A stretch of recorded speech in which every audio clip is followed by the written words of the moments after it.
Guys, I'm fed up. I'm annoyed. This week was meant to be a huge week for us. We've got the FOMC meeting in 2 days. We were set for a pause, but the SEC in the US had other plans, and it's frustrating.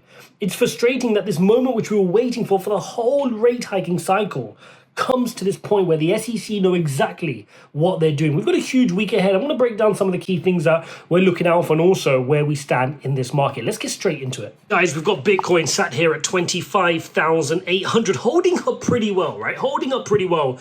But right now, it's not about the technicals. I couldn't care less about the technical levels and the charts. What I care about is the ongoings of what's happening. We've got the FOMC meeting 2 days away. Yes, 2 days away on June the 14th.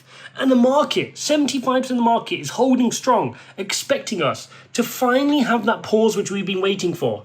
But why is it that we don't feel excited? Why is it that we cannot be joyous? And it's all because the SEC have continued their coordinated attack against crypto markets. The US, the biggest country in terms of innovation, the leaders of Silicon Valley are pushing back against crypto. And obviously, SEC with their Binance Coinbase 1-2 punch last week, we now sit here at a curious position. And that position is as follows, guys. We've got a host of different things coming out this week. And the first one is the Hinman documents. Right? The Hinman documents are set to be released this week. Will they get released? Who knows? Maybe the SEC are going to play some more games, but the court have revealed that they have to provide the unredacted version of the Hinman documents. Now, if you don't understand the Hinman documents or what's going on here, you need to watch my video. I'm going to link it up here where I explain exactly why this is important. But the nutshell of it is that in the Hinman documents, which was the former SEC head, in those documents, he set the precedence of why ETH is no longer a security. And everybody knows that XRP is very similar in the structure to Ethereum. And therefore XRP in their lawsuit, which they've spent 200 million to date fighting this lawsuit, have asked for these documents to be released so they can use it to prove their case as well. And the court has ruled that in October 2022 that they have to give these documents, but the SEC are dragging their feet. These documents have to come out. So this, along with the Fed rate monitor tool, which we've been monitoring in terms of the FOMC meeting, was supposed to be a huge week for us. But there's a cloud on top of that. And the cloud on top of that is a few things. The first thing is that the SEC has a few days now to respond to Coinbase. Remember, Coinbase put in a petition for rulemaking and they've not been responded to. They've not been told why or whether or not the SEC are going to go ahead with it. And the SEC have to respond one way or the other.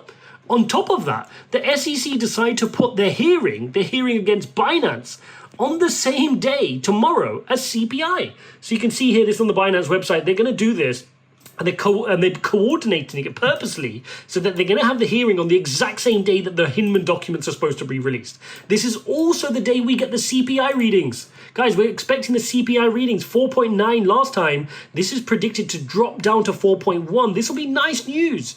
If this does drop down to 4.1 and we get a pause on Wednesday, what an amazing time to be in the market, right?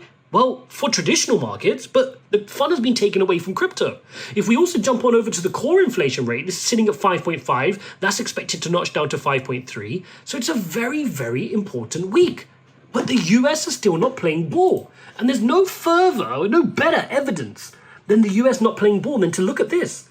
A16Z, which is Andreessen Horowitz, chooses London as destination for first office outside the US. This is incredible, guys. If you take a look at this, right? So A16Z, led by Andreessen Horowitz, is one of the best funds out there, right? They've raised, I think, $4.5 billion, and they're choosing to invest that and set up their headquarters in London. Why would the US say no to this innovation? Why would the US, who are the biggest proponents of tech and innovation and were fundamental, in Silicon Valley? I mean, Andreessen Horowitz made his money on all the Web 2 startups which he were invested in as a fund. Why would they say no to Web 3? And then it gets me thinking, why would it be that Rishi Sunak is so pro-crypto and they're coming to London? And it's making me a little bit suspicious. I just don't believe it.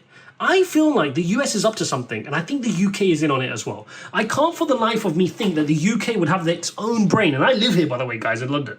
I can't think that the UK politicians would have their own brain on this. I feel like Biden must have said to the UK, this could be the only way this works, to say we need to keep crypto close. And I don't want these firms going to China or Hong Kong or India or Russia or any other place and investing their money, so you need to do it in London. And that way we can control it while we figure out what we want to do in the US. That's the only thing I can think of, because otherwise it just doesn't make sense. It's not like the UK has been hugely pro-crypto, but suddenly Sunak comes into power, and suddenly there's this crypto vibe, and oh, we're going to be the hub of crypto. It seems dodgy, and if you look at the traditional market, similar things happen, right? Where you have offshore tax havens in the British Virgin Islands, and to do with London, and same with real estate as well. Something's going on here fishy. So I don't trust what's going on here, okay? So we've got a really important week, guys, and we need to check out where we're going to head to this week. And it's not about technicals. The technicals do not matter. I can sit here and show you chart patterns, but the reality is it really doesn't matter about this. This week is going to come down to Hinman documents and whether we get a pause. And on the Hinman document front, can we get the documents to prove why Ethereum was indeed deemed a commodity and not a security? Because if that can be revealed and brought into court, that can be the same line of argument that Solana can use, that Cardano can use, can Algorand can use, and all the other 13 altcoins mentioned in the SEC cases against Binance and Coinbase. So this can be a critical week. On top of that, do not be surprised to see the NASDAQ move. If we get a pause on the interest rate hike, do not be surprised to see risk rotate on. The question is going to be, can crypto take part in that risk on?